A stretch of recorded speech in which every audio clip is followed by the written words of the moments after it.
S.Keerthika from Department of Mathematics. In this session, we see matrices and types of matrices.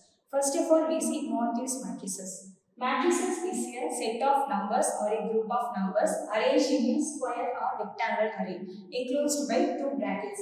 In this example, we see we have two brackets. Within the brackets, the numbers are arranged in rows and columns. In this format only, we denote matrices. And the main advantage of matrices are reduce complicated system of equations to simple expressions and adapted to the systematic method of mathematical treatment and well suited to computer.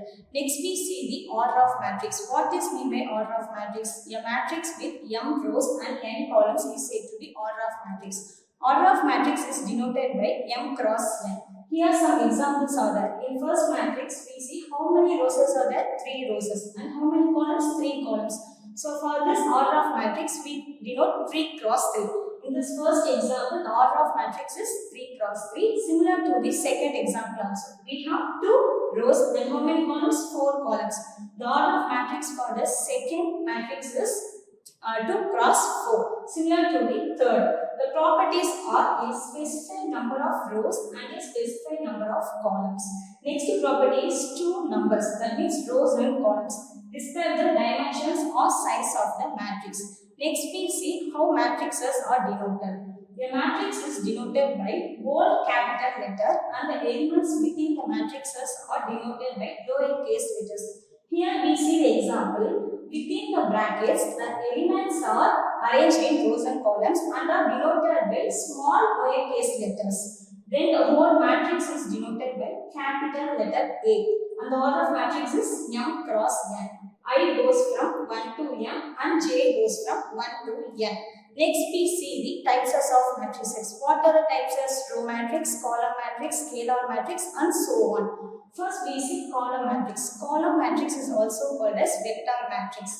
The number of rows may be any integer, but the number of columns is always 1.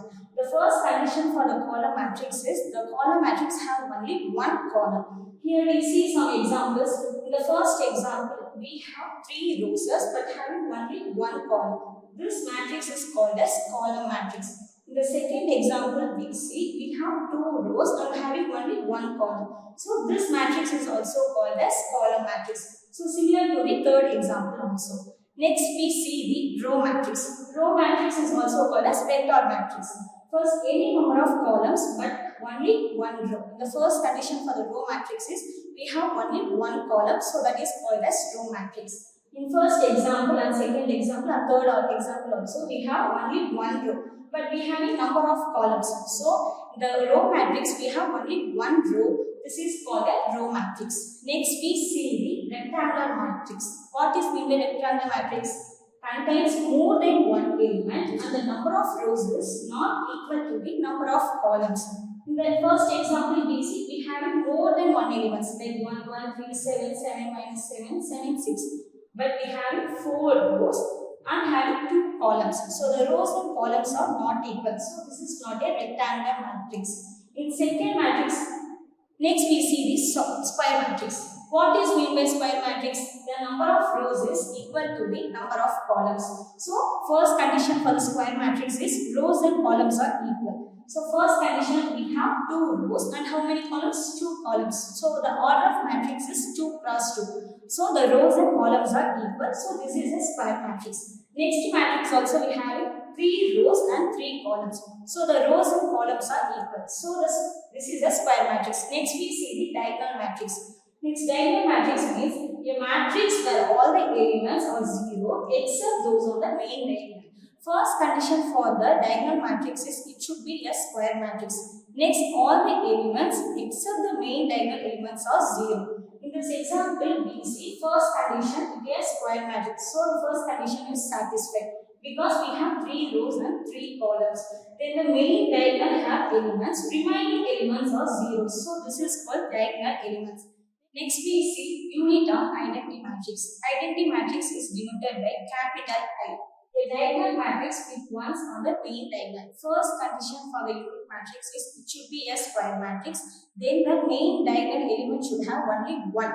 Remaining elements are 0. It will be satisfied with the unit or identity matrix. For example, we see The main diagonal elements having only one, remaining elements are zero. So this is called unit or identity matrix. The next example we see here's a 2 cross 2 matrix. The main diagonal elements have one, remaining are zero. So this is called unit or identity matrix. Next we see null or zero matrix. Null matrix is also called as zero matrix. The definition for the null matrix is all elements in the matrix are zero. The whole matrix will be the elements will be zero. Here see the example. In the first example, the elements the matrices are zero. The next example also in the matrix all elements are zero. This is called null or zero matrix. Next we see triangular matrix. A square matrix whose elements above or below the main diagonals are all zero. In the example we see the diagonal elements having elements, the above elements are zero. In the third example we see we have the diagonal elements of 1 and 3, the below elements are zero. These matrices are called as triangular matrix. Next we see the upper triangular matrix. A square matrix whose elements below the main diagonal are all zeros. Here we see some examples. In the second example, the main diagonal elements have elements. The below elements are zeros. This matrix is called as upper triangular matrix. Next, lower triangular matrix. A square matrix whose elements above the main diagonals are all elements are zeros. In this example, we see the main diagonal elements have 1 and 3. The above diagonal elements are remaining elements are zeros. So this is called lower triangular matrix. Next, we see scalar matrix. Scalar matrix is nothing but similar to the diagonal matrix. A diagonal matrix whose elements, main diagonal elements are equal to the same scalar. First condition for the scalar matrix is it should be a square matrix. Then second condition is it should contain all elements are zero except the main diagonal. The main diagonals have only same number except 1 because 1 is a unique matrix. So in this example we see the diagonal elements have 6, remaining elements are 0. This matrix is called as scalar matrix. And see this example, the diagonal elements have 1, remaining elements are 0. This matrix is called as unique matrix. It's not a scalar matrix. Finally, in this session, we learned about matrices and types of matrices like scalar, null, zero, and remaining matrices also we have seen.